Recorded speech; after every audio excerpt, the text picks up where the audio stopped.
Hey everybody, good evening. It is Sunday, 7:03. I am Seth Eisenberg. This is the excuse me, conservative corner. So if you're supposed to be here, you're in the right place.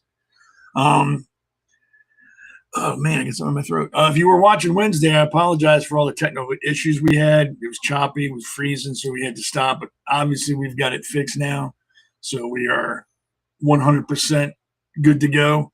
Um, So I want to apologize about that. Hopefully that will never happen again. And if it does, it does. Technology is a great thing, I guess. So I hope you've had a good week.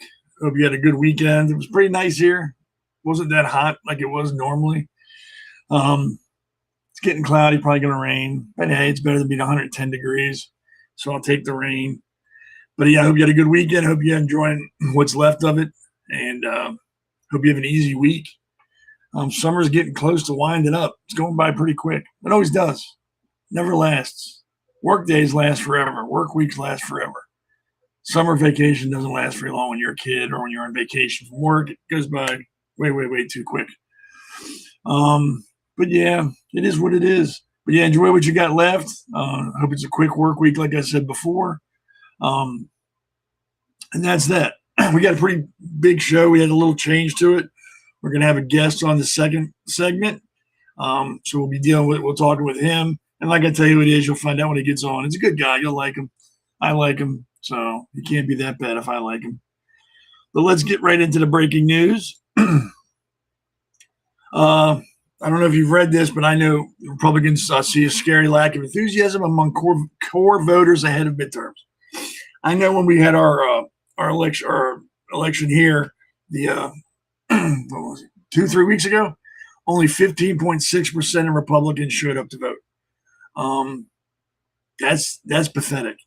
And I've always said that the reason the turnout is so low is because the party doesn't get anybody excited about the elections. They don't pump it up. They don't get people excited. They just sit back and do nothing. So that low turnout percentage doesn't surprise me. If it's going to be low, then it's going to be low next time. It's going to be low the primaries, the generals. If one's low, the other's going to be low. And it's pretty pathetic. 15.6%, I think, came out where I live. That's it. And nobody no one's questioning why. Like, well, why is it so low? What can we do? I can tell you what you can do. Start supporting your candidates. Even if you're not going to support them, excuse me, because there's 3 or 4 people running, support the election in general. Get people excited about going out to vote. Get people excited to get off their butts and go do something. But just 15.6% is sad. I think that's the lowest it's been in my county as far as I can remember. But there's nothing we can do about it. It's up to the party. And then again, you should vote. And don't expect somebody, well, my neighbor's going to vote, so everything's fine, or this is going to. Just do it. Vote on your own. Don't depend on other people to do it, because that's how things happen. And that's how we get people like Biden and Obama. This is in Maryland, where I'm at. Let me find the information on that. 3 schools in Maryland are being investigated over transgender student policies that should have changed. Montgomery County, Prince George's County, and my county, Frederick County. Federal agency said its Office for Civil Rights opened the probes under Title 6, 1972 law prohibiting sex-based discrimination in education programs that receive federal funding. According to the complaint received by the OCR, Maryland statewide guidance and district-level policies require schools to allow boys to compete in girls' athletics, to use girl-only locker rooms and restrooms overnight accommodations. That's not what's supposed to be going on anymore. That was changed. So now they're being investigated for violating federal, I don't know if it's a law or federal statutes.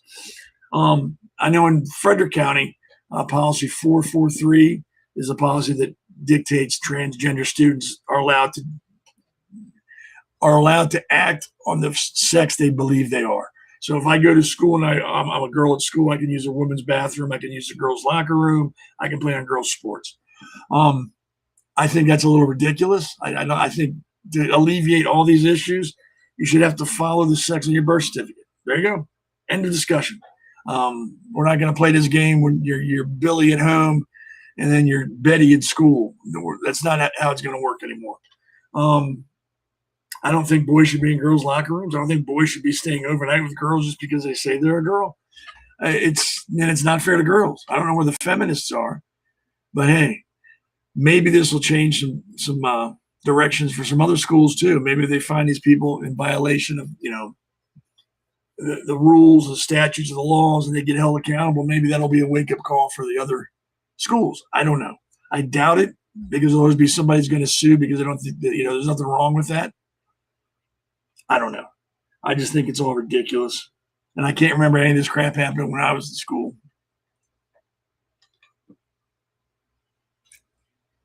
Trump pauses U.S. strikes in Iran after 2 weeks of attacks. I don't know why we're pausing. I don't understand this. We need to finish it. Finish it once and for all. Be done with it. We need to stop pussyfooting around with these people. If we're going to bomb them, bomb them. If we're not, stop. Because all they're doing now is taking the pause time to regroup, rearm, and reallocate. That's all they're doing. They're not doing it. They're not taking this time to reflect on what they're doing. They're arming up. I don't know how many times they have to do that before we realize a pause only benefits them. They use that time to regroup. Why we continually, let's take a break. Goes, no. Pound them into the ground. Drop the hammer and keep dropping it until they beg us to stop. That's the only way that you're going to beat that regime is if you kill them all. Not this, patty cake. Take a break every other week or it all benefits them and they could we've played with them too much. The world has taken too much from them and it's time to end it. Be done with them. Or it's just going to keep, it's going to get worse. It's never going to end. It's always going to be, we had a month or two of peace talks and then they started up again. Now we got 2 weeks. It's going to start up again. I don't know what it's going to take for all these smart people in DC to realize taking breaks doesn't help us. It helps them. It's starting to get really stupid. Really stupid. Here we go. I don't know if y'all heard about this in Berlin at the Pride Fest. It's been labeled a terrorist attack now. Authorities shot and killed a suspect believed to be responsible for the deadly attack at the Berlin Pride on Saturday, according to the police. The suspect was identified Sunday as Abdul Ballout. He allegedly plowed a vehicle into a crowd of revelers, leaving one woman dead and at least 29 injured. Officials have said that the attack was likely motivated by Islamist extremism. We don't think it's not likely it was. And every time you turn around, there's something else going on with these extremists. We need to look at Europe as a cautionary tale, and we need to curtail Muslim immigrants from coming to this country, period. End of story. We need to stop because it's just a matter of time before this crap starts happening over here as frequently as it does over there. They aren't worried about assimilation. They're not trying to blend in with the country they go to. They want to dominate that country. And if you do stuff they don't like, they kill you. I mean, this is not the first attack over there, and it won't be the last. Like I said, we need to look at them closely, see what they've done that's not working, and then do the opposite. And I think that means, like I've said before, cut off all immigration for 5 to 10 years. Let's straighten up our country first. Once we get our stuff worked out, then we can open up the immigration again. Very selective. Be very picky. Not let anybody just come in because they want to. We have to make the entrance as difficult as we can. Not impossible, but difficult. We don't want every Tom, Dick, and Harry just sashaying into the country. We need to make it difficult so only the cream of the crop come through. And if that sounds wrong, it sounds wrong. I'm sorry, but I don't want this happening in America every other month. And I think he got out with a knife and was slashing people too. And then when the cop shot him, he ran into cops with a knife and they had to shoot him. And someone somewhere is going to complain that, they didn't have to shoot him. And another question I have is, where are all these Muslim organizations that come out screaming and crying when something happens to a Muslim? Why aren't they out now screaming and crying about what a Muslim did to other people? Why aren't they out here trying to defend those people? Because they don't care. There's no such thing as moderation when it comes to Islam. None.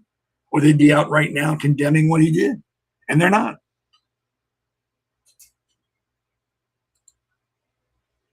So again, that's the breaking news. And some of it's not breaking, but it's stuff that caught my eye and I put it on in there. Excuse me. I'm very sorry. All right, we're going to get to segment 1 because it's pretty interesting. I titled it "Just Because You Can." Now I'm going to play a video, and it might be offensive to some people. I don't know. It's just words. I don't put much power into words. But we'll play the video, and then we'll get into that and discuss just because you can. You call him a nigger, the child? What the fuck you talking Did you about? call the child the nigger word? None of your fucking business. It is my own business. You call him a nigger? Okay, why don't you have the balls to say it right now again? Fuck you, nigger. Okay. Nigger. Alright, that's what you say. You don't go digging through people's shit, you dumb fuck. Nobody dig into your shit. A little fucking kid just did, you dumbass. That little kid, you call him a nigger? Yeah. The little child? He acts like one is gonna Are you about to hit him? You chase him here?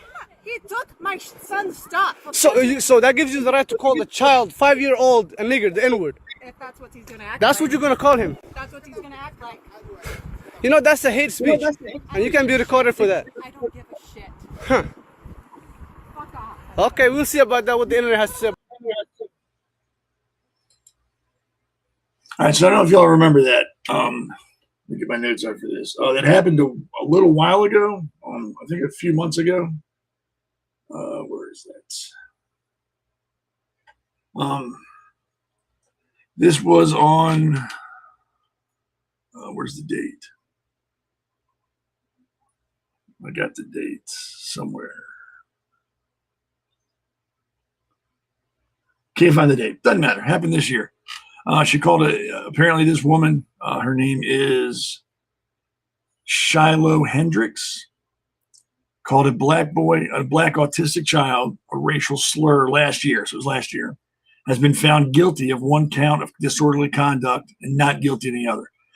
The incident, which occurred at a playground in Rochester in April of last year, was caught on video by a bystander and went viral. Shiloh Hendricks, 37 at the time, called a then 8-year-old boy the N-word after he allegedly reached into her diaper bag at Roy Sutherland Playground in Soldiers Field Park and took an item. She then began cussing at the bystander, who was black, hurling an N-word at him as well.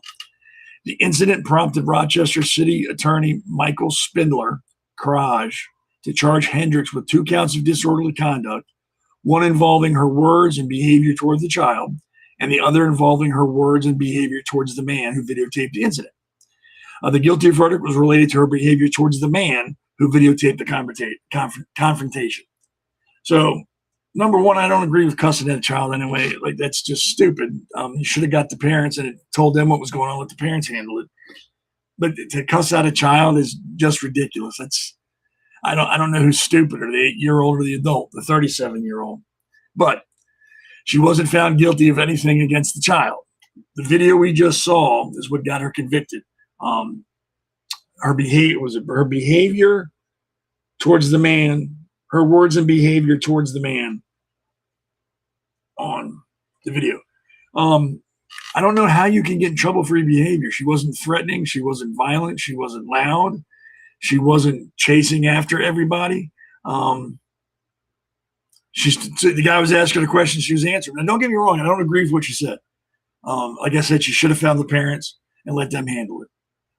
You don't verbally assault an 8-year-old who's like, well, she didn't know he's autistic. So I don't think that has anything to do with it. She didn't know. Doesn't make it all right. But you don't verbally assault an 8-year-old. But the man was asking her questions. My problem is whether she should have, just because you can doesn't mean you should have said it, but that doesn't make it a crime. It's a First Amendment right. You can say what you want to say as long as you're not trying to incite violence. Like, hey, let's go rob that bank, or hey, let's go beat that cop up. Something that would incite violence. You're allowed to say it. As stupid as it may sound and as bigoted as it may be and as unintelligent as you may sound, you can say it. So I do not agree with her being charged with anything. I don't agree with her having to be going to court or found guilty. And if you're a conservative, you have to agree with that. That she did nothing illegal. Nothing. Stupid, yes. Uneducated, yes. illegal? No. Nothing she did in that video at all or said to that man at all is illegal.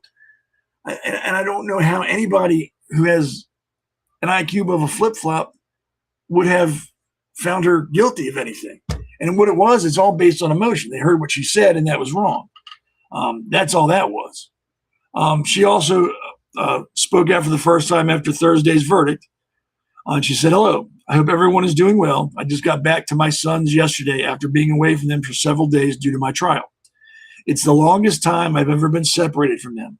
I miss them so much. I can't even imagine if they had jailed me for this. My family's hurt. I'm so grateful to be home.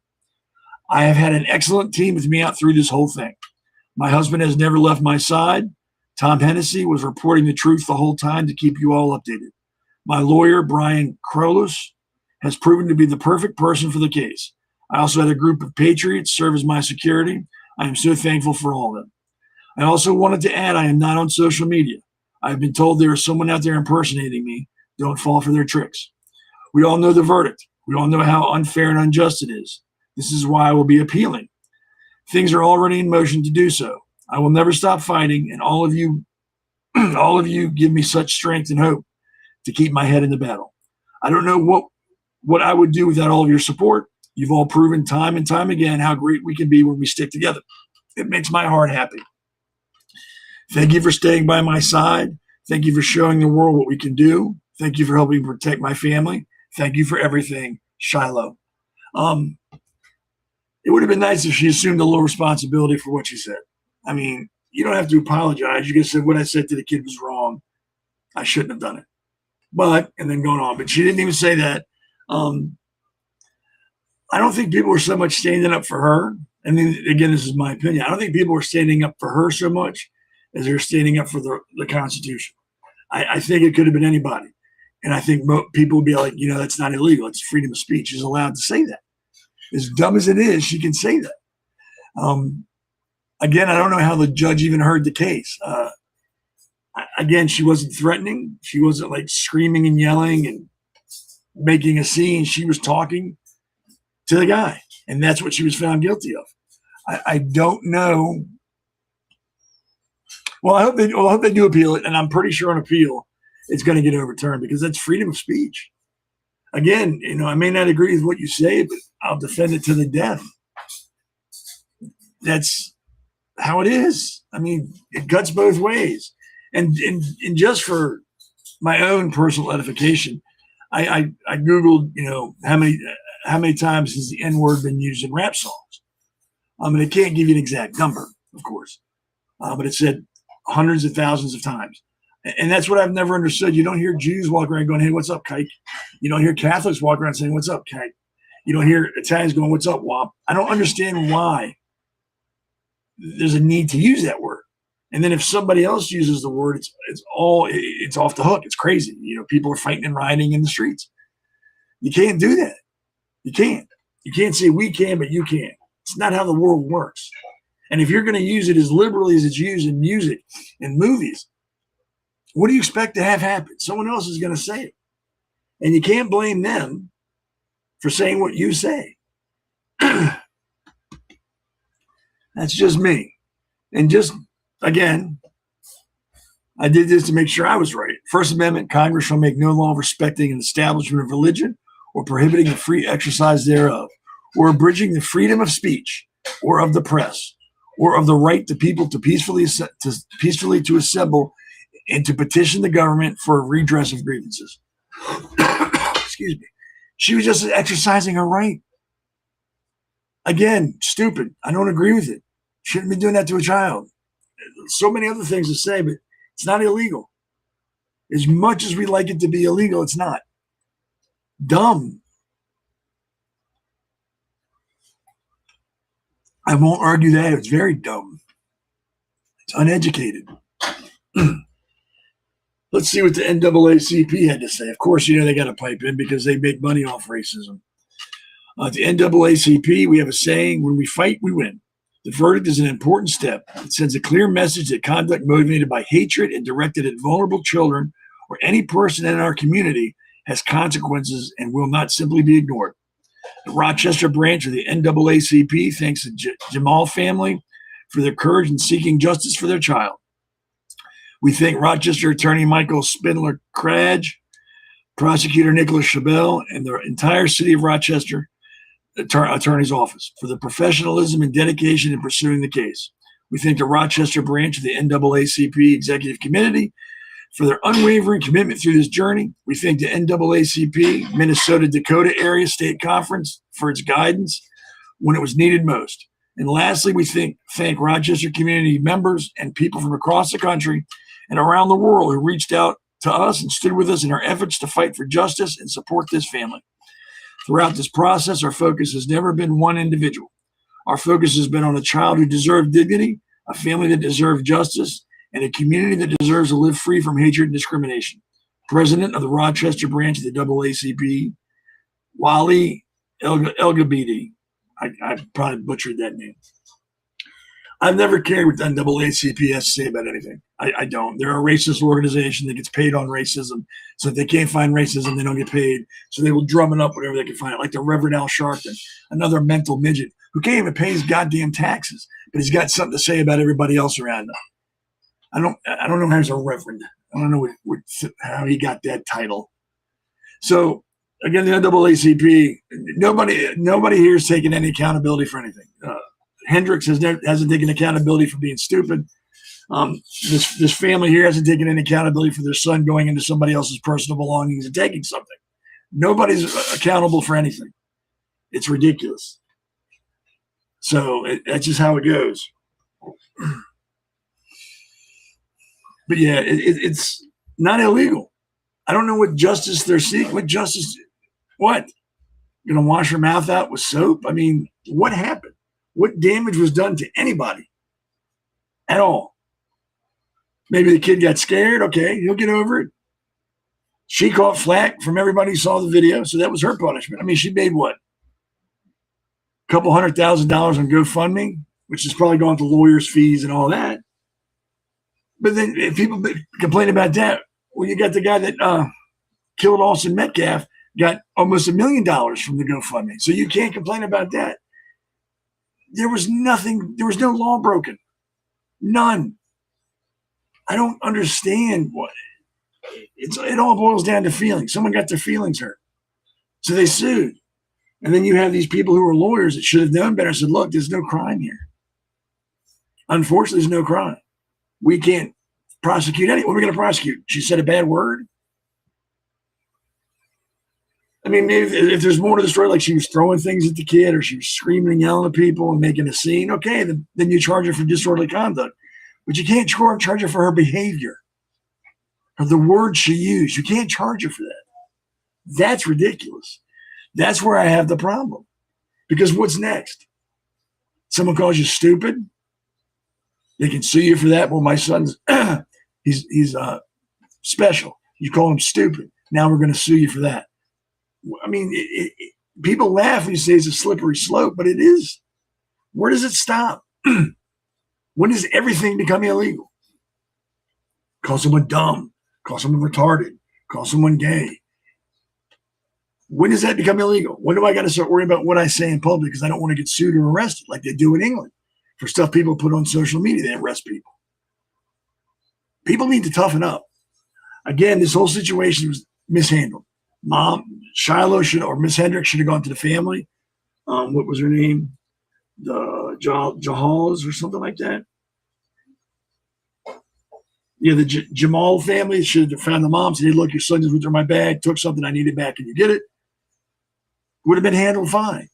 And that would have been the end of it. There was no need to call the little kid the N-word. There was no need to sue. We live in a country of victims now. Everybody's a victim. Everybody wants to sue. Everybody wants to get paid. What happened to minding your own business? I mean, why was the kid running around going through people's bags anyway? Where was the mom? Was she not paying attention to what her kid was doing? That sounds like a mom issue or a parent issue. Were you not paying attention? When I used to bring my kid to the playground, I used to know where he was all the time. There was never a time when he ran off and I'd be like, well, where is he? Where'd he go? I knew where he was. So it just sounds like a comedy of errors. Everybody looking to be like out victim the other one. I don't agree with what she said. I don't. I think at the very least, someone should call her an idiot. But then she probably would have sued them for words. People, if you're watching this and someone calls you a name, just walk away. So I tell my kid, who cares what they say? Words only have the power that you give them. That's it. They don't have their own power. It's what you give them. And if you teach your kid, if you react to something like this, from now on, your child's going to react to it just like that, because now they think it's important. It's not. What other people think about you is not important. What other people call you is not important. If they don't share your last name, if they don't pay your bills, and they don't share your bed, what they have to say doesn't matter. Seriously, doesn't matter. And people need to start getting to that frame of mind. That stop being a victim. Stop looking for a reason to be a victim. Stop looking for a reason to be upset or offended by things. Life goes on. But now we've got this person who's got a criminal record over something stupid that's not criminal. Like I said, when they appeal it, I'm pretty sure it's going to be overturned. You got the NAACP thinking they're some knight in shining armor to save people. It's ridiculous. But yeah, it's not illegal. Stupid, uneducated, white trash, redneck, yes. Illegal, no. And I hope when they have the appeals, that's overturned. All right, let's go take our first break, and we come back. We're going to have a guest with us. So let's go pay some bills, and we'll come right back. America's Pulse Network. The mainstream media is bought and paid for. The truth is twisted to fit their agenda. But America is waking up because podcasts are the future for trusted media. Welcome to the America's Pulse Network. It is a network built by patriots that upholds the Constitution. The America's Pulse Network stands for God, truth, and the America First movement. There is no corporate propaganda, no government spin, just real news, real talk, and real voices fighting for faith, freedom, and the future of this great nation with common sense. Here are some of America's Pulse Network podcasts. Alexandra Levine Live, hosted by Alexandra Levine. Jersey Shore Podcast, hosted by Damon Galdo. The Conservative Corner, hosted by Seth Eisenberg. APN's The Pulse, hosted by Alexandra, Damon, Elena, and Seth. So tune into America's Pulse Network on the following social media platforms: X/Twitter, Rumble, Truth Social, Parler, Facebook, and YouTube. Join the revolution. Because the pulse of America beats for God and country. America's Pulse Network is for faith, family, freedom, and truth.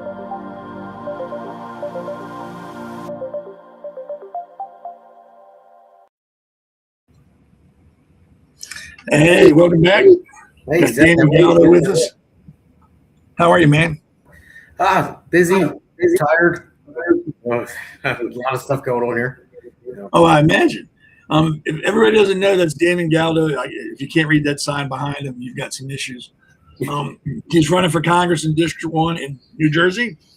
And he also has a podcast on the America's Pulse Network. He's been real busy lately, and I wanted to come on and talk about New Jersey and his campaign. So introduce yourself in case people don't know who you are. Well, my name is Damon Galdo. I'm one of the co-founders, and Seth is and Alexander of the America's Pulse Network, and our great producer, other Damon. I call him the man behind the curtain. And I have the Jersey. That's Jersey SRE podcast. So, Seth, I don't know if you're hearing it up here a little bit. I don't know what it is. I can hear you. Yeah, no, I'm hearing reverb. My voice going back. I don't hear it on my end. Okay, that's fine. So how's the campaign going? Well, it's going okay. I have created a Gloucester County team because my district covers about 65% of Gloucester County, New Jersey, and the entirety of Cary and 2 towns in Bergen. So they redistrict that way. Democrats did. Make it harder for Republicans to elect, pretty much. So, but that's why Van Drew gets elected, because they cut it out from Norcross, and then Van Drew got the Good for him. But yeah, so it's tough, and it really is. I mean, I'm fighting hard. There's one thing I promise everybody: I'm going to outwork Ross 100%. And I have the teams that I have. I even have the candidates separate because it's Kansas City, so it's different. They have different needs and anyone else. So, but a lot of people help me out. But raising money is tough. I raised double the amount that I raised, and that was without. So that was when I was somebody coming from the outside against somebody. But now we got involved. So, as you go around your district and you're talking to people, what's the number one problem they have? What's their biggest issue? Well, their biggest issue was, and I hate using that word. Democrats tried to coin it. That's what it is. One big thing is a lot of kids they can't afford to move out of their house because they went to college, underwater basketball games, and they want to get advantage of it. That's why I'm campaigning for the trades. The trades involved in high school, maybe get some credits, some apprenticeship because I'm a partner, which I'm retired again. Oxymoron. I looks at it that way. But yeah, I'm just trying my best. I mean, the biggest issue is Jersey is the most expensive one aside from California to live in. Highest property tax. I think we're number one property tax state. I think you are, or if you're not, you're like top 3. Yeah, and we're a sanctuary state. We pay 7.7 million a year. Well, of our state taxes, we pay $7.7 million a year. Because we have to pay for their the people. You know, they have babies. You know, I said when I had my son 8 years ago, it was $44,000, and I had a $4,000 pay. So when they go out to have a baby, you're paying for it. You have these doctors that they went to college for so long. Oh yeah, sure, we're doing it for free. Someone's got to eat the bill, and it goes back to the taxpayer. Everything goes back to the taxpayer. I say it all the time to people: the government does not have money. They have your money. Your money. That's it. You know, they're not a private business. They don't create any money. They might create a job. That's about it. They're not in the business to make money. They take your tax dollars. We're in a heavily blue state, and I'm in a heavily blue state. Your money and here you go. Why don't you think Democrats care about that? Their tax dollars are going to stuff that's not really helping them. Why are they so like, that's fine, I don't care? Because well, you're talking about voter Democrats, people that are the voters. Why do they not care where their money? Like, I don't care. Spend my money on stuff I don't care about or doesn't affect me or help me at all. Well, I would say majority of Republicans go to work every day. Pay more of the tax. It's probably a handful that are living off the so they don't care. But and not in the information. That's the thing. Because every news outlet, Max, but all the other ones, they train them and say Republicans. Trump's and Nazis. Any Republican. And that's true. Have you talked to any Democrats and been like, oh, wow, I didn't know that? Thanks for telling me. I mean, have you brought any to the light? Yes, I have. To the light. Oh, wow. But I can't get the all. Well, yeah. The thing is, my district's got there are 240,000 registered Democrats. There's 130 registered Republicans. but there's 210,000 independents. So Oh, wow. I need independents on my way. I need Democrats, and I need Republicans. They don't come in. We only had 20%. Damn. Yeah, I don't know if you saw the first part of this. In my area, when we had our last, election, we only had 15.6% turnout from Republicans. I can't remember when it's been that low before. It was embarrassing. Yeah. Do you think that the party, I don't know, like in your state, the GOP NJ, do you think they bear any responsibility for that? Like, should they be getting out more and getting people excited, or is that on the candidate to do? It's more on the RNC. Without I spoke to RNC to NRC team for Congress, and even jumped NRC Senate. They said they're not all the money that they have, way more than ever. But they're leaving New Jersey unwinnable. And I tell them, you know why it's winnable? Because you don't help. Yeah. Maybe if you helped, it'd be winnable. Yeah, like Justin Murphy, they're running against Ford book race, like 25 million. Justin has money pretty much, and I guess half of it, and no help. And well, the county cares, local, but nothing. Rates. I need more involved. But no, they're not getting involved. And Norcross has $1 million versus my $3. So Fredo got some money, huh? all the money that he gets. That's the 1% from grassroots people or New Jersey itself. The That surprised me. all around the country. I mean, defense contract. He's on the defense force, and he gets a lot of money. For that, And nobody cares. no. And his brother, That's the problem. is on the country. I don't.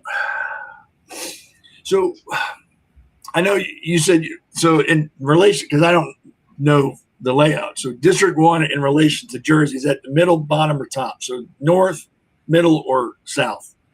Well, it would be south. If you want to go south, that would be like Damon. So I will be south, west. Okay. Are you getting like, what's the word, like warm receptions when you do your appearances? People come out and ask you questions and seem excited about it? Yeah, I was at an event. Two events. Booked. My schedule's booked. Yeah, I do. They're Republican events. So of course, I'm trying to get Democrats to come. Even my next fundraiser, it was like $5 August at the Mount Royal Inn. And I said $25 if you bring somebody new. So that's their ticket. I need to speak. How do you do that? That's the question I was going to ask. How do you get out to the independents? What steps do you take? Do you go to certain places or do certain things to reach them? Well, a lot of it is door. Also going to concerts, like Cherry Hills, for example. Okay. Have a lot of free concerts. Have people that come. It might be 1,500 show up. And stands there at the gate. We just hand people flyers, name recognition. They can toss them when they're done. Do you think you're reaching some independents? Do you think your name's spreading in that community? I think so. Do you think people are tired of Fredo? You think they're like, hey, this guy ain't done nothing for us? They are, but the only thing the Save Act is passed. I mean, you heard what happened. But Yeah. Gerald came out with 6,600 voter rolls that were illegal. Now, there's way. It just so happened that press conference and we talked about it. And then the next day, now we just found 6,000. Oh, now you got it. Exactly. It's unbelievable. Yeah, that was a little crazy. That was. Yeah. And they're saying there's like 35,000 that they found as of now. Jesus. Because in New Jersey, you're a state, and they give you a license. Immigrant. And where do you register? Motor vehicles. Yep. You go to your license. They register you up. So That's crazy. That's one of the reasons. That Jackson lost. Oh, yeah. That she had 500,000 more, but he got 100,000. Jack did 2021. So 600,000 more people came out to vote. No. That I don't know how anybody could see that. Yeah, I was gonna say they say 6,600 or something like that. Yeah. And everybody thinks that's the exact number. No, it's not. That's probably 10% of what they got. It's probably 60,000, and they know it, but they're trying to downplay it. I got nothing on that. That's just pathetic. I mean, it's simple. Oh, here's a name. Oh, they're illegal. Take them off the roll. That's all you got to do. They got computer programs that probably can do it for you. Well, New Jersey's being sued. Yeah. They won't give up their vote. They're not the only state. All sanctions. Still, it's all a game. I mean, I don't know when I can remember when I was a kid, my parents going to vote. It was one day, paper ballots, and you had to show an ID, and it ran smoothly. Yeah. I don't know what's happened that all of a sudden we can't do that now. It's not going to work. Why is that not going to work? It worked for decades. Yeah. But now it won't work. And then no one ever talked about cheating. Yeah, I know. And it was probably less expensive then to run a vote to run an election because you didn't have to worry about the computers and the processes. And you just had 3 people. Here, you sign this. Let me see your ID. You're good. Here's your paper and a pen. Go vote. Yeah. And even if you have watchers, every candidate can have a watcher and every polling station. Yep. Well, now we use so it's a USB port that comes, and they put it in the machine. And we have early voting. So we vote early. And the polling station are open down roughly 35 days before election day. But even with the USB. Now the watcher can see if it's wiped out. There's nothing wrong. Right. They can check that one. But after everyone votes at the given day, whoever is the one USB where they count the votes. Right. House, Gloucester County. Who knows what they do? How do you know that it's in a laptop? I watched the video the other day. Exactly how they could do it. Jesus. That's yeah. You get a 15-year-old kid with too much free time on his hands. He could probably change the entire election from his phone now. Didn't Stalin say it's not who votes that matters? It's who counts the votes that decides elections. Which is the truth. Well, if enough people got involved, and you had an election. Now Trump said that fraud was 20, and he votes for him. I think 85 million, 77. Yeah, there was only 150 registered. Yeah. But I remember a story that it was years and years ago. TV election. Somebody had to sit out there and they counted in person. in the vote. Now it's a little different here. Right. But in my district, if I had enough people, not that big, it's big enough. Right. New Jersey. Somebody stands there. Every single person walks in there. And then if there's more votes, then hey, got a problem. I'll get some body cams. So I need the help. And I think that's why they don't want to do paper ballots, because that's all that really does is count. How many people do you have? I've had 300 paper ballots. I have 10 left. That means you gave out 290. It's sad that you can't trust an election. I mean, don't get me wrong. I think cheating has been going on forever. And I think now it's just easier to find because it's all computerized. You can see it. Like, oh, look at this. But I don't think it's anything new. But I think it's gotten more sophisticated. And I think it's more dire because it can affect bigger outcomes than local elections, I think. I'm not a conspiracy theorist, but I think it needs to be addressed seriously, not like taken off, just off, like a joke. Hey, listen, Doug. I think they said he leave and come back. Because I can. All right, yeah, that's fine. I won't go anywhere. Right. I'll do a little song and dance number while you're gone. You got it. I'll bring back. All right.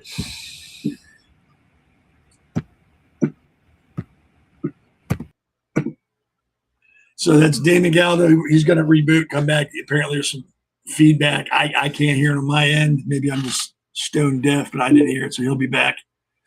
And then we'll put him back on and see if we can get that fixed. So that'll be good. I think he's back. Let me see. Yes, there we go. Yes, I'm back. Oh, I still don't hear anything. I don't hear anything. Yeah, it's weird. Again, I'm old. I could be deaf. I don't know, but I don't hear anything other than you. So I hear myself. Oh, yeah. I don't. Maybe that's why I can't hear it because it's on your end. I don't hear it on my end. Maybe DW can go to the website or something. It sounds like that there. But if anybody can hear, put it in the chat. If you hear reverb, put it in the chat because my old ass can't.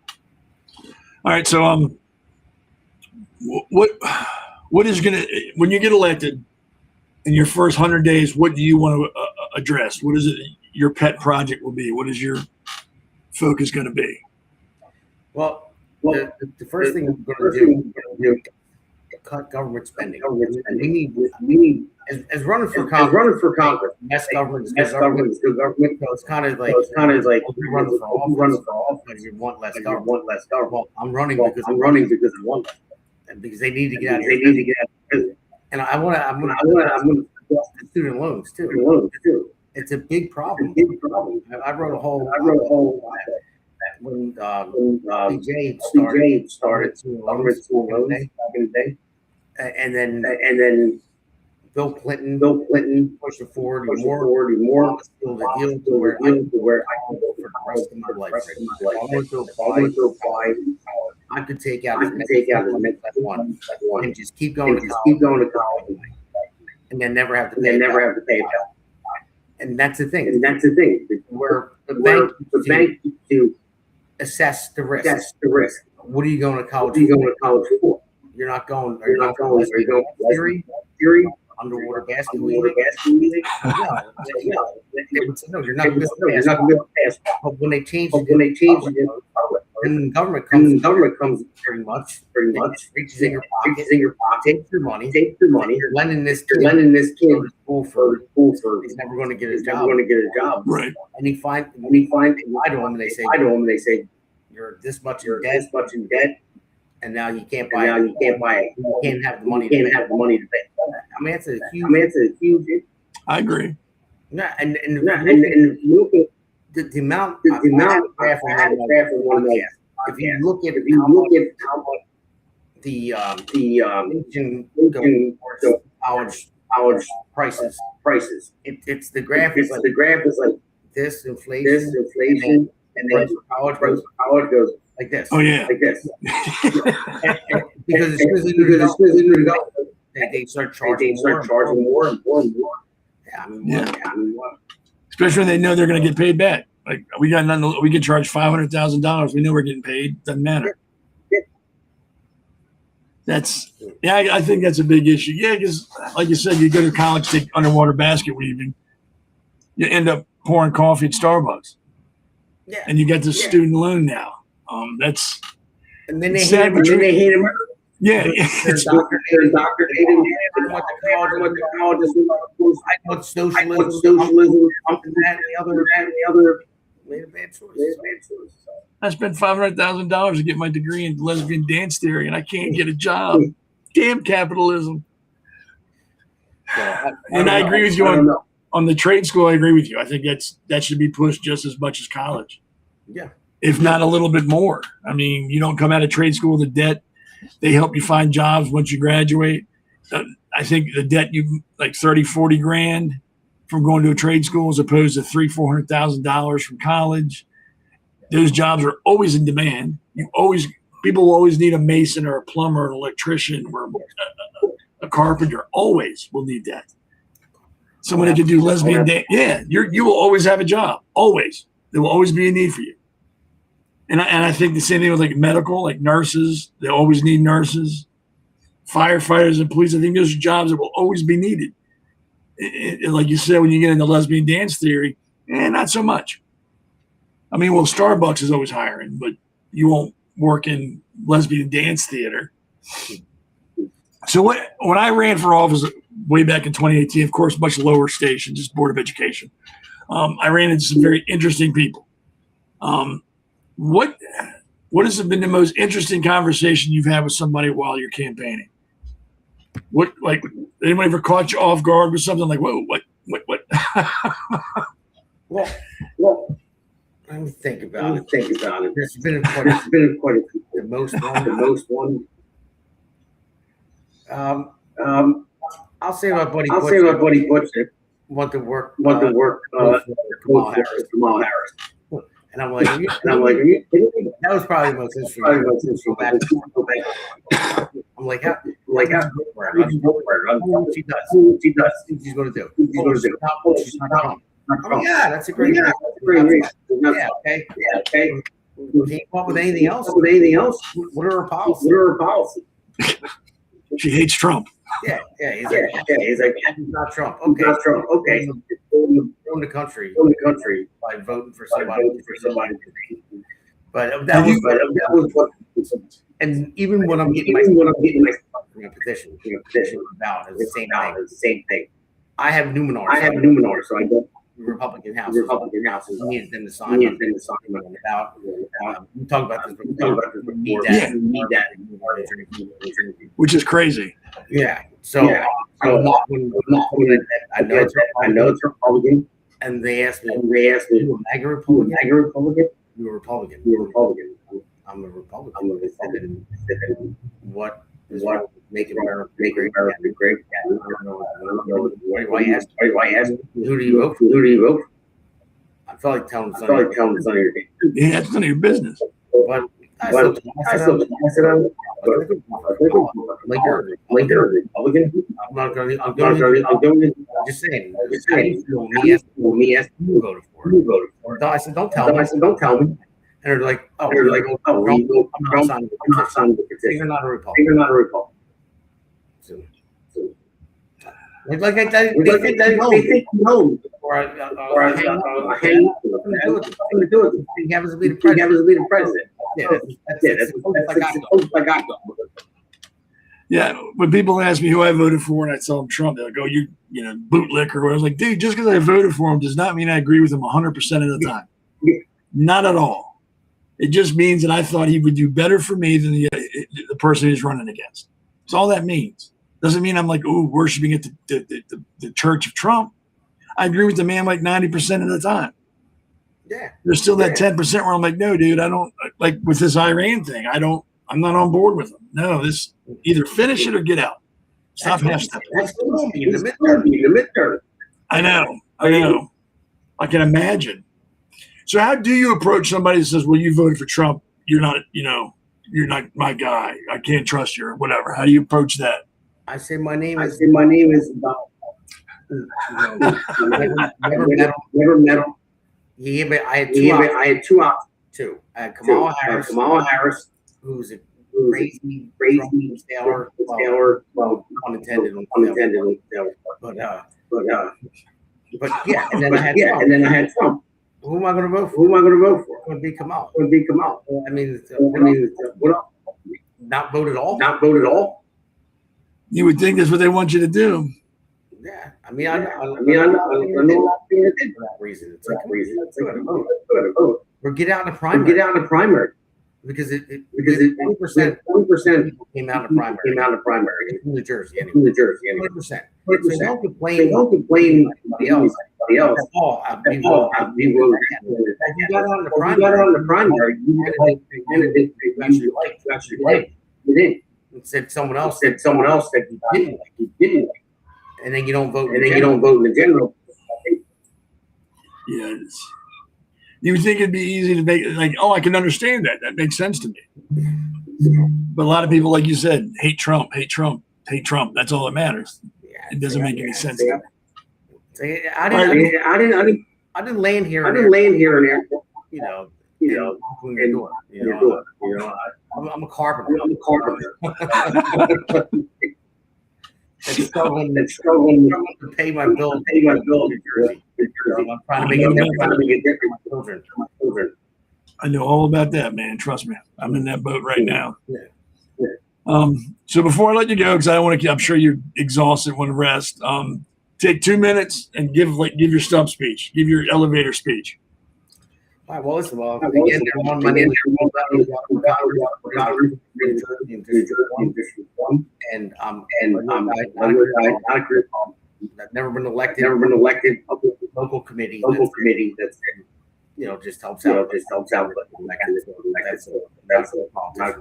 But if you go to my website, vote Damon. Galdo.com. I'm saying it's slow. Because I keep hearing my voice. I honestly don't hear it. Oh, it's weird.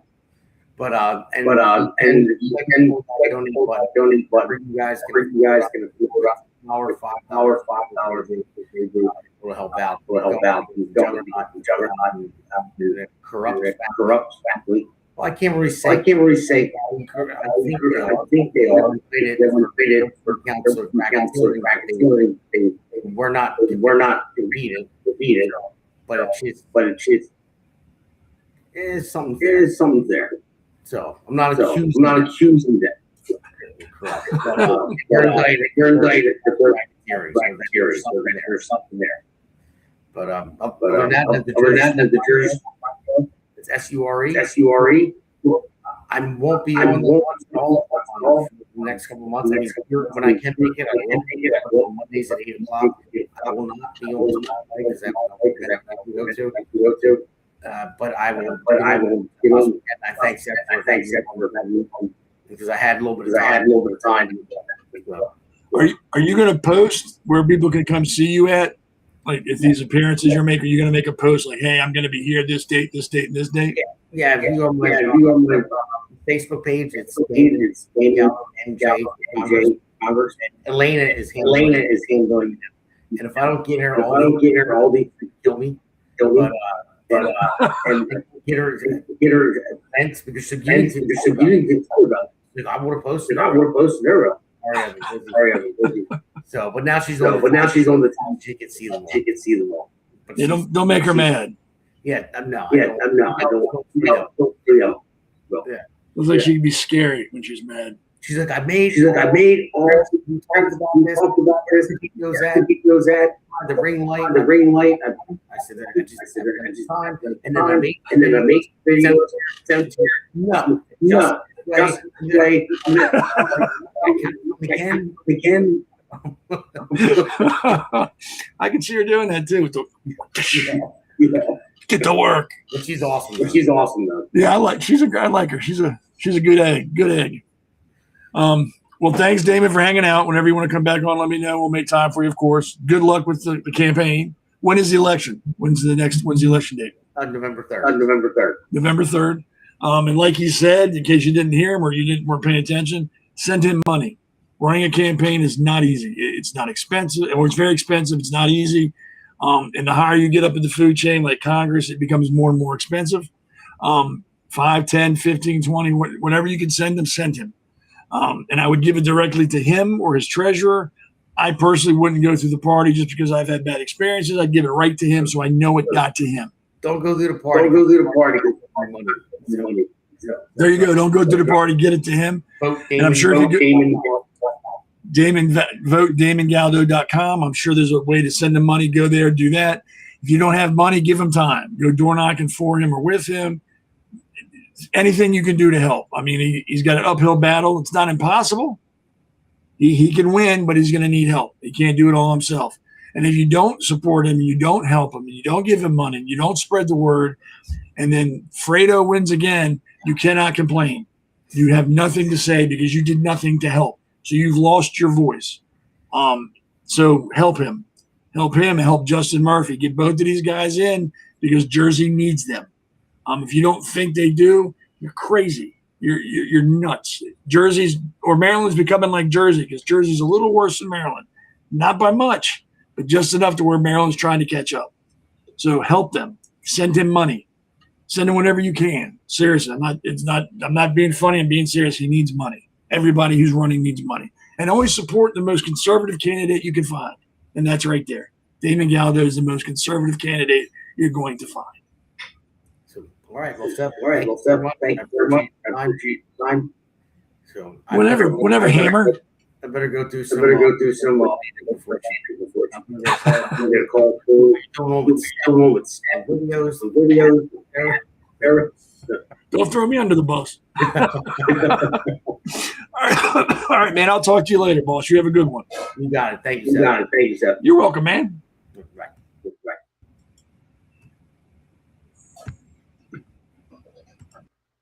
So that was Damon Galdo. He's running for Congress in New Jersey, District 1. Again, support him as much as you can. He's running in a tough district. And it's winnable. It's not like it's not winnable. He can win, but he's going to need support from everybody. If you know people who are independents, talk to them about him. Get them on his website. Have him find out where he's having an appearance and bring them there. Do whatever you can to get his name out because he needs the help. And New Jersey needs him. It's that simple. New Jersey's in a little bind now. And it'll only get worse if nobody tries to step up and fix it, like Damon's trying to and Justin Murphy's trying to. Both those guys need your help. So we're going to take a quick break, and then we'll come back and talk about some other stuff. Welcome to America's Pulse Network. This is APN's very own White House correspondent, Alexandra Levine. This is so amazing and miraculous. We've never had a president in the history of our nation doing this. And we hope to God that he continues doing this forever and ever. Thank you. God bless you, everybody. And God bless President Trump. And God bless you. Hello, everyone. This is Alexandra Levine with the America's Pulse Network. I am the White House correspondent right here in the heart of D.C. as President Trump is celebrating 250 years of America and the military. Subscribe and follow America's Pulse Network on the above social medias.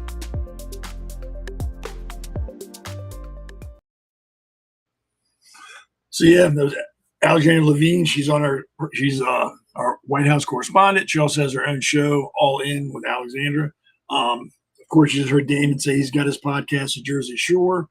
And we also have the Pulse, which is every Wednesday at 8, where everybody gets together and we talk about a bunch of different things. Moving forward for the next couple of months, like Damon said, it's going to be kind of a bare bones on the Pulse because they've all got appearances they got to make, debates, and things like that for their campaigns. Alexandra Levine's helping Tim Fazenbaker in Baltimore County run his campaign, so she's going to be kind of scarce. And as you heard, Elena Barbera is helping Damon run his digital campaign. So I'm sure it's time-consuming to do that as well. So it'll be kind of bare bones, but we're still going to have the Pulse Wednesdays at 8, every Wednesday at 8. And if you're interested in having your own podcast, very simple. You go to our website, go to the menu option, hit that, and then click application for podcast.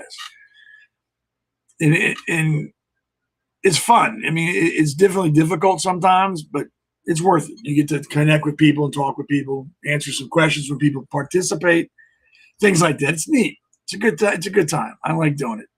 If you also are interested in sponsoring the network or a particular podcast, same place, the website, go to the menu option and click sponsor. Fill out the application and things will start rolling.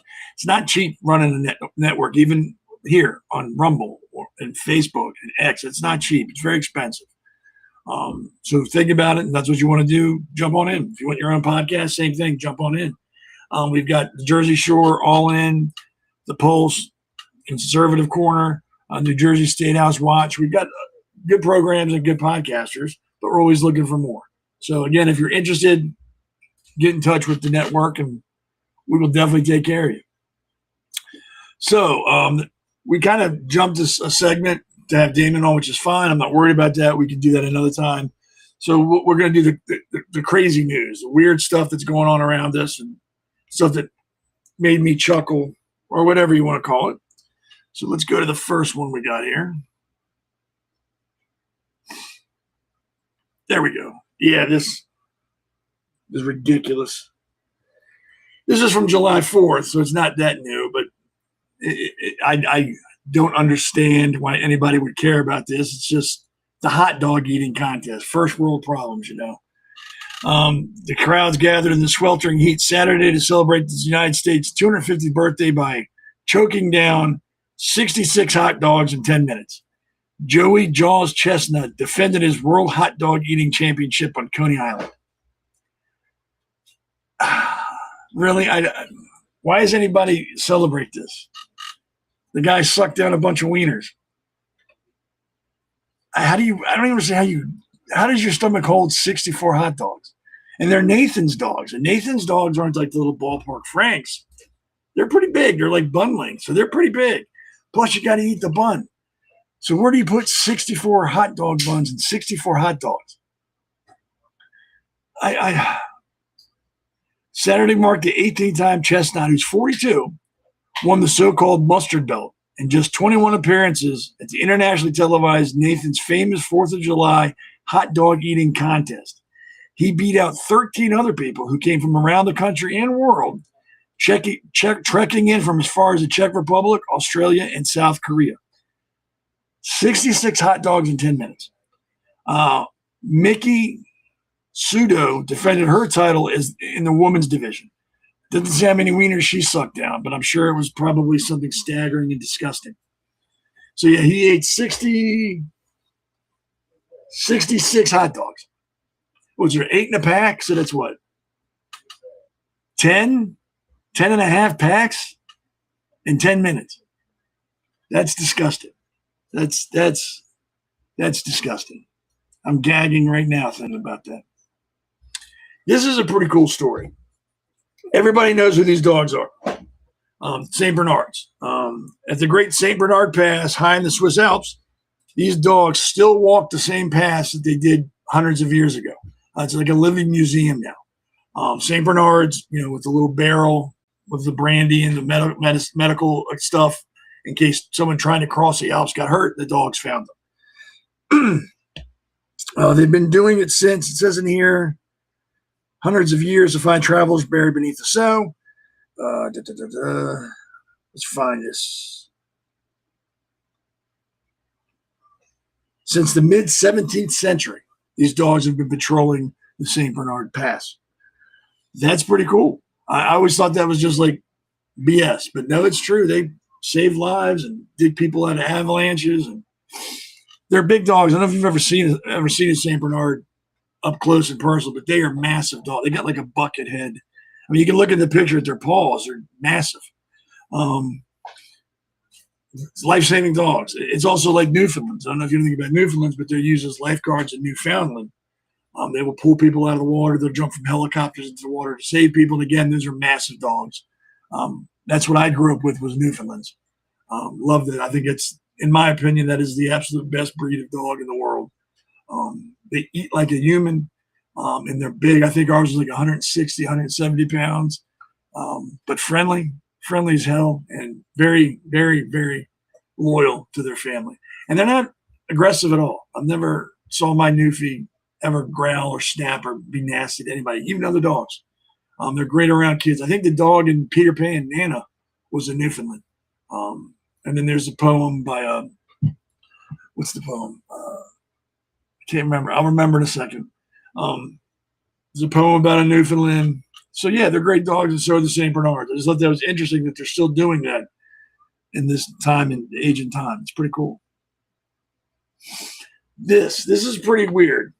This is the guy that Trump has tapped to be like the UFO guy. Harvard astronomer has been tapped by the Trump administration to lead the team outside scientists to study the national risks posed by UFOs. His name is Avi Loeb, who studied black holes and served as head of Harvard's astronomy department until 2020. Was recently appointed to the helm of a new scientific advisory council tasked with investigating the origins of mysterious orbs and other objects reported by military personnel in recent years. Loeb's team will report to a new panel focused on UFOs, now often referred to as unidentified anomalous phenomena. I can't pronounce it. Or UAP. The panel was established by the Office of the Director of National Intelligence and is part of the push announced by President Donald Trump in February to declassify more information about the issue. It's like a detective story, Loeb said in an interview. It's a lot of fun as long as you don't pay too much attention to the critics. And I can imagine there's a lot of critics. Some people believe in UFOs and alien life on other planets. Some people don't. I guess I would fall under, I think there is, but we will never meet them. They'll never come see us. Like, hey, how you doing? I firmly believe in the dark force theory. And that was popularized by Lou Sinkex in 2008.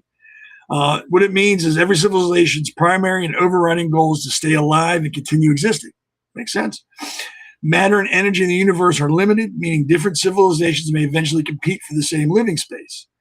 It is impossible to ever truly know the intentions of another intelligent species. Even if an alien species seems friendly, they cannot risk finding out if humans or vice versa will become a threat later. What it really means is they may know we're out here, but they're never going to come here.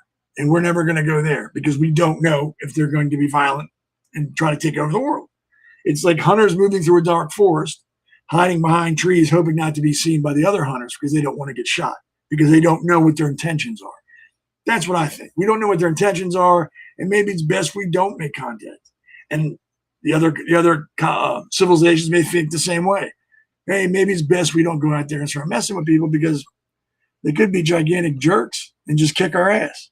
So that's what I think. They may be out there, but we'll never make contact. Either they're too far away or they're too suspicious, or maybe they're not technologically advanced enough to come see us. I don't know. What we're seeing now, I think, is government projects that have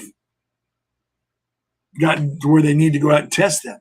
I don't think they're UFOs. I don't think they're time travelers like some people think. I think it's just government projects that are in the testing phase. And maybe we'll find out sooner or later. I don't know. Couldn't tell you. Excuse me.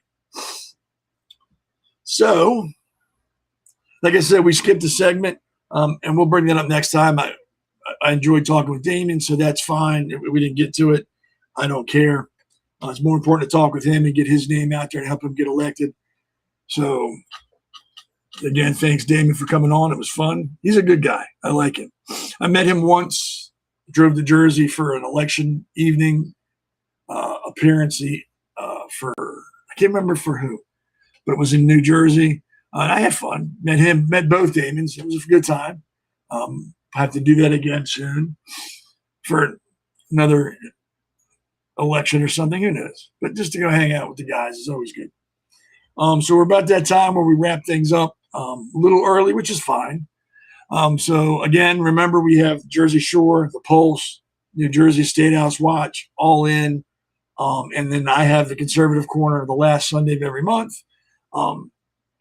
Let your friends know about it. Share this. Like and follow us on Rumble, YouTube, X, wherever you can find us. Follow us on there and like us. The more people that follow us, of course, we get bigger, and then they can't ignore us. And if some of those other podcasters that just preach hate and violence and all that other stuff can get millions, we should be able to get millions. Honestly, we should. So share us with your friends and your family. Share the people you don't know. Just share us. So if you've ever followed my podcast before, towards the end, I always give my opinion on something. Sometimes it has to do with the show. Sometimes it doesn't. This one, again, has nothing to do with what we just talked about. It's more about just stuff that I want to share with you, my opinion. So you don't have to agree with it. You don't have to like it. It's just an opinion. So let me read it to you. Arguing on social media is peak human stupidity dressed up as a hobby, and most of us are absolutely professionals at it. You see some complete clown drop a take so brain dead it should come with a medical warning. Instead of doing the rational thing, scrolling past and protecting what's left of your sanity, you decide this particular specimen needs to be set straight by you. Like the entire internet has been holding its breath waiting for your wisdom. You crack your knuckles, type out a reply that feels sharp and devastating in your head, and hit send. Then you sit back like you just solved world hunger. 8 seconds of smug satisfaction. Then the replies start arriving, and you realize you've just signed up for unpaid overtime in the department of dealing with absolute stupid people. First up is the guy who clearly only read the first 3 words, but still replies with the confidence of someone who's never been told he's wrong.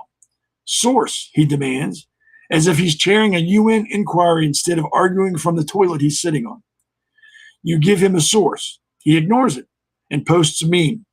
Then comes the wall of text merchants whose replies are longer than most novels and somehow still manages to say nothing coherent. Buried in there is a theory involving chemtrails, the Rothschilds, and why pineapple on pizza is a globalist plot. And he's calling you unhinged. You try the reasonable approach. Big mistake. Reason doesn't work on people whose entire worldview is held together with duct tape and resentment. Within 3 replies, the conversation has left the original topic entirely, and you're both accusing each other of being the reason civilization is collapsing. He calls you a sheep. You call him a mouth-breathing conspiracy addict. He brings up your old profile picture from 2019 like it's a war crime. You dig through his posts and find one where he claimed birds aren't real. Mutual destruction achieved. The characters never change. There's always the just asking question guy who's never once asked a genuine question in his life. There's the one with a username full of flags and numbers who lectures you about free speech while blocking everyone who disagrees with him. There's the person who replies exclusively in crying, laughing emojis and thinks that's a mic drop. And of course, the absolute specimen who pastes the same 3 talking points no matter what the subject is, like a broken record that somehow still thinks it's winning. You keep going along after any normal person would have walked away. Something in your brain whispers that one more reply will finally make them see the light. It never does. These people would watch a video of themselves being wrong and still find a way to claim victory. Their skulls are denser than depleted uranium. Yet there you are at 1 a.m., heart rate elevated, explaining basic cause and effect to someone who thinks do your own research means watching 3 TikToks by a guy who films in his car and still lives with his mom. Hours disappear. Your real life, sleep, relationships, and any remaining dignity sits neglected in the corner while you trade insults with a stranger who would lose an argument with a damp sponge. You finally log off feeling drained and slightly dirtier than when you started. Then tomorrow, you see another stupid post, and the whole cycle starts again. Apparently, we never learn. We're all out here fighting digital mud wrestling matches with people who bring nothing but bad faith and worse grammar, and somehow we still convince ourselves it's important. Absolute clowns, every last one of us. So again, that's just my opinion. You don't have to agree with it. You can tell me to kick sand, kick rocks, whatever. Just wanted to share that with you. So I want to thank everybody for hanging out. I Again, this Wednesday at 8 will be the polls. I'll be there. I'm not sure who else will be there. We'll try to get some guests because, like I said, everybody else has got campaigns to run, so it's understandable. So Wednesday at 8, I will be there, and maybe we'll surprise you with somebody else. But thanks for hanging out with me on Sunday. It's always cool that you take time from your day to hang out with me. I hope you had fun. I know I did. I sound a little hoarse. It is what it is. But thanks for hanging out. Have a good rest of your weekend. Have a great week, and we will see you Wednesday.